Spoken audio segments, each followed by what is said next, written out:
So this is a video in response to someone that says that people tend to break eye contact with them early and they're wondering why. So some reasons that people could break eye contact early, it could be for a variety, honestly. They could be feeling nervous.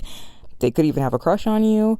And sometimes, sadly, they're trying to communicate disinterest, or not trying per se, but their body language is telling on them.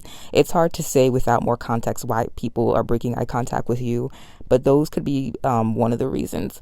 Another reason is you might be making eye contact too intensely. So I don't know how long you're looking at people, but generally, when you're making eye contact with someone, what you want to do is that you want to look into their eyes for maybe 4 to 5 seconds and then glance away, like glance to the side or something. Now, I know that everyone says, oh, you want to make eye contact. Making eye contact is good social skills. Making eye contact builds trust and all that. And it definitely does. You don't want to do the opposite and make no eye contact at all, because people do view that as disinterest. People might view you as shy or submissive or even dishonest, sadly. I know that autistic people, a lot of them have trouble with eye contact and even find it painful. And so they're at an unfair disadvantage with that, but that is the truth. That is how it's perceived by the rest of the world. But aside from that, the point is that you want to find a balance.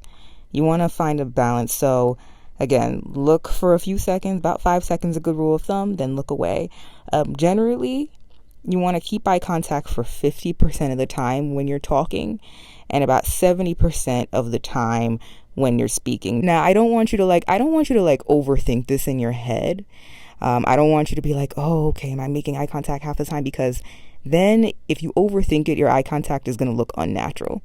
And then if it looks unnatural, then it'll definitely be awkward and kind of off-putting. It'll be awkward for the both of you. But another more natural way that you could control how much you're making eye contact, and you can make sure that your eye contact is not too intense. And this will also work for people who have trouble with making eye contact at all. Instead of looking at both eyes, you could look at one eye. You could actually rotate which areas that you look at on their face. Look at their left eye, then their right eye, then their cheek, then their mouth, then their other cheek, and then rotate back and forth.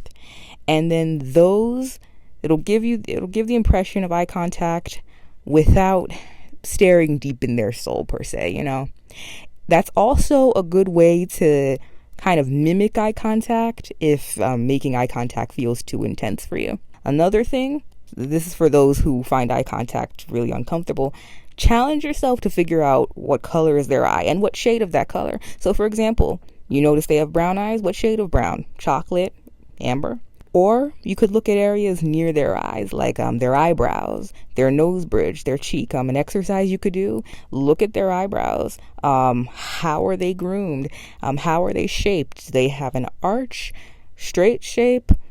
What color? Does the color of their eyebrows match the color on the top of their head? So those are some tricks that A, could allow you to slowly ease into making eye contact, and B, by somewhat distracting yourself with those questions, it can kind of help take the pressure off of overthinking everything you do and everything you say and overthinking the whole eye contact thing. So all in all, the key to eye contact is balance.